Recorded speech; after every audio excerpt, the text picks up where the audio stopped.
प्राचीन काल में अयोध्या के इक्ष्वाकु वंश में एक महान राजा हुए, राजा अम्बरीश। वे केवल एक पराक्रमी शासक ही नहीं बल्कि परम भक्त भी थे। उनका मन दिन रात भगवान विष्णु की भक्ति में लीन रहता था। अम्बरीश जी का नियम था कि वे हर एकादशी व्रत पूरे विधि विधान से करते और द्वादशी के दिन समय पर भगवान को भोग अर्पण करके प्रसाद ग्रहण करते। उनके लिए व्रत और नियम सबसे महत्वपूर्ण थे। एक बार एकादशी के व्रत पर द्वादशी का दिन आया। राजा अम्बरीश व्रत खोलने की तैयारी कर रहे थे। तभी अचानक महान तपस्वी ऋषि दुर्वासा अपने शिष्यों सहित उनके महल में पधारे। राजा ने बड़े आदर से उनका स्वागत किया और भोजन के लिए आग्रह किया। दुर्वासा ऋषि बोले, राजन, मैं यमुना स्नान करके आता हूँ, तब ही भोजन करूंगा। दुर्वासा ऋषि स्नान के लिए चले गए, परंतु वे देर कर बैठे। उधर राजा अम्बरीश को चिंता होने लगी, क्योंकि द्वादशी का समय समाप्त होने वाला था। धर्मशास्त्र के अनुसार यदि समय पर व्रत न खोला जाए तो पूरा नियम भंग हो जाता है।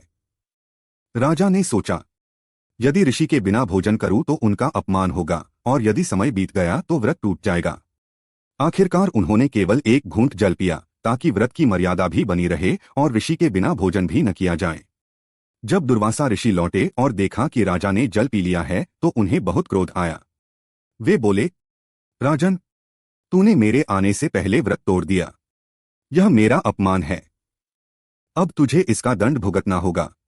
उन्होंने अपनी जटाओं से एक भयंकर राक्षस उत्पन्न कर दिया और उसे राजा अम्बरीश पर छोड़ दिया। राजा अम्बरीश ने न तो डर दिखाया न भागे। वे शांत खड़े रहे और भगवान विष्णु का स्मरण करने लगे। तभी आकाश से भगवान का सुदर्शन चक्र प्रकट हुआ। उसने उस राक्षस का नाश कर दिया और दुर्वासा ऋषि की ओर बढ़ा। ऋषि भयभीत होकर आकाश, पाताल और तीनों लोकों में भागे, पर चक्र उनका पीछा करता रहा। अंत में वे स्वयं भगवान विष्णु के पास पहुंचे। भगवान विष्णु ने मुस्कुराकर कहा, ऋषिवर, मैं अपने भक्तों से बंधा हूं। आप राजा अम्बरीश से क्षमा मांगे, तभी सुदर्शन चक्र शांत होगा। ऋषि दुर्वासा तुरंत राजा अम्बरीश के पास लौटे और हाथ जोड़कर बोले, राजन, मुझे क्षमा करें। मैंने आपका अपमान किया। राजा ने विनम्रता से कहा, ऋषिवर, इसमें क्षमा की कोई बात नहीं। यह सब प्रभु की इच्छा थी। तभी सुदर्शन चक्र शांत हुआ। सच्ची भक्ति और नियम की रक्षा स्वयं भगवान करते हैं।